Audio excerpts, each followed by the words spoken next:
जून का महीना, गर्मी का महीना, लेकिन तृणमूल कांग्रेस पार्टी के लिए ये महीना और भी ज़्यादा खतरनाक साबित हो रहा है। 3 जून को पार्टी में जो टूट का सिलसिला शुरू हुआ वो अब भी जारी है। आज राज्यसभा सांसद सुष्मिता देव ने पार्टी और पद से इस्तीफा दे दिया। सभापति सीपी राधाकृष्णन ने उनका इस्तीफा मंजूर भी कर लिया। पार्टी छोड़ने के बाद उन्होंने कहा कि अब मैं आज़ाद हूं। वहीं हेमंता से मुलाकात पर उन्होंने कहा कि कांग्रेस के वक्त से ही मेरा उनसे संबंध है और हमारी मुलाकात औपचारिक थी।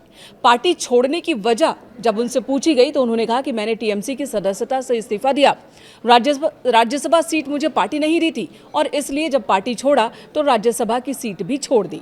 मेरे कुछ पर्सनल और राजनीतिक कारण हैं। तो उन्होंने पर्सनल और राजनीतिक कारणों का हवाला देते हुए इस्तीफा दे दिया और साथ ही कहा कि अब मैं आज़ाद हूं। साथ ही उनसे पूछा गया कि अब क्या करेंगी, तो उन्होंने कहा कि देखिए, मैं पश्चिम बंगाल की नेता तो हूं नहीं, तो पश्चिम बंगाल में क्या हो रहा है, बाकी के नेता क्या सोच रहे हैं, कोई और इस्तीफा होगा या नहीं, मुझे नहीं पता। मैं असम जा रही हूं। फिलहाल मैं अपने परिवार से मिलूंगी, अपनी बहनों, अपनी माँ को समय दूंगी और उसके बाद सोचूंगी कि क्या करना है। यानी कि असम की राजनीति में उनके लौटने को लेकर आप कह सकते हैं कि अब रास्ता साफ होता दिख रहा है। हेमंता से मुलाकात के पीछे की जो वजह है वो भी यही हो सकती है। लेकिन यहाँ टीएमसी का क्या? टीएमसी के सामने बहुत बड़ी संकट की स्थिति खड़ी हो गई है। एक हार ने टीएमसी को टूट फूट के कगार पर ला दिया। कई सांसद, कई विधायक, कई राज्यसभा सांसद पार्टी छोड़ चुके हैं और अब जिला स्तर पर भी पार्टी में टूट की खबरें आने लगी है। आपको बता दें, 3 जून को टीएमसी में पहली बार बगावत हुई। वो सिलसिला अब भी जारी है। टीएमसी के पास कुल 28 लोकसभा सांसद थे, जिनमें से 20 अलग हो चुके हैं। अब लोकसभा में ममता के पास सिर्फ 8 सांसद बचे हैं। राज्यसभा की बात की जाए तो 13 में से 2 सांसद अब तक इस्तीफा दे चुके हैं, यानी कि सिर्फ 11 राज्यसभा सांसद बचे हैं। वहीं विधानसभा की बात की जाए तो टीएमसी ने इस बार के चुनाव में 80 सीटों पर जीत हासिल की थी। उनमें से 58 विधायक अलग हो चुके हैं, अलग गुट बना चुके हैं। ममता के पास सिर्फ 22 विधायक बचे हैं। 58 बागी विधायकों ने पार्टी से निकाले गए विधायक ऋतव्रत बनर्जी को अपना नेता चुना। विधानसभा स्पीकर राथेंद्र बोस को समर्थन पत्र भी दे दिया और इसमें मांग की गई है कि ऋतव्रत को विपक्ष घोषित किया जाए। स्पीकर ने मंजूरी दे दी है। तो ये तो पार्टी में टूट फूट की स्थिति है। अब वजहें क्या है और क्या ममता बनर्जी ने, अभिषेक बनर्जी ने कोशिश नहीं की पार्टी में टूट को रोकने के लिए? तो जो खबरें आ रही हैं कि काफ़ी कोशिश की गई ममता बनर्जी की ओर से और अभिषेक बनर्जी की ओर से।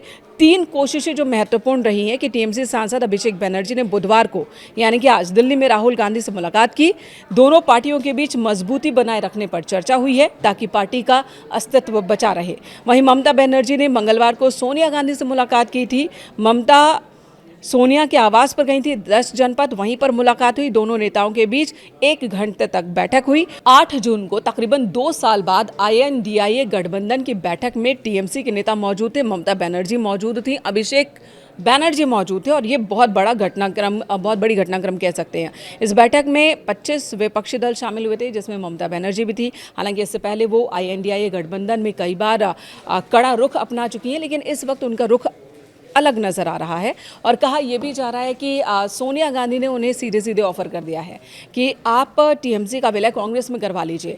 तो इस वक्त टीएमसी के सामने अस्तित्व के संकट वाली स्थिति खड़ी हो गई है। तो पार्टी में टूट फूट का सिलसिला जारी है। क्या अब और नेता भी छोड़ सकते हैं पार्टी का साथ? ये एक बहुत बड़ा सवाल इस वक्त टीएमसी के सामने है। और कहा यह जा रहा है कि अभी तक तो बड़े बड़े नाम आपने देखे, कई और बड़े नाम अलग हो सकते हैं। कल तक जो लोग कह रहे थे कि उन्हें बीजेपी से परेशानी है, बीजेपी की विचारधारा उन्हें पसंद नहीं है, वो टीएमसी नेता भी अब बीजेपी के समर्थन में पत्र दे रहे हैं।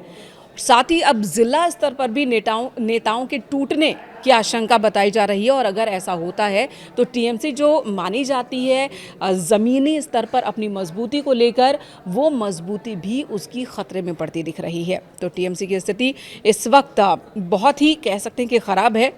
विधानसभा में 80 विधायक थे, लेकिन 80 में से 58 बाहर हो चुके हैं। वहीं लोकसभा में 28 सांसद थे, लेकिन 20 सांसद पार्टी छोड़ चुके हैं।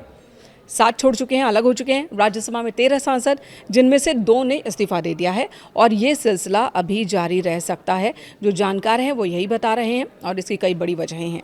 वहीं सुष्मिता देव की बात करें, राज्यसभा सांसद जिन्होंने इस्तीफा दिया, उनके करियर की बात कर लें तो देखिए 2013 में उनका करियर शुरू हुआ था। 2013 में उन्होंने असम प्रदेश कांग्रेस कमेटी की कमान संभाली थी। उन्हें एक बड़ी जिम्मेदारी दी गई थी, प्रवक्ता बनाया गया था उन्हें 2013 में, असम प्रदेश कांग्रेस कमेटी की प्रवक्ता।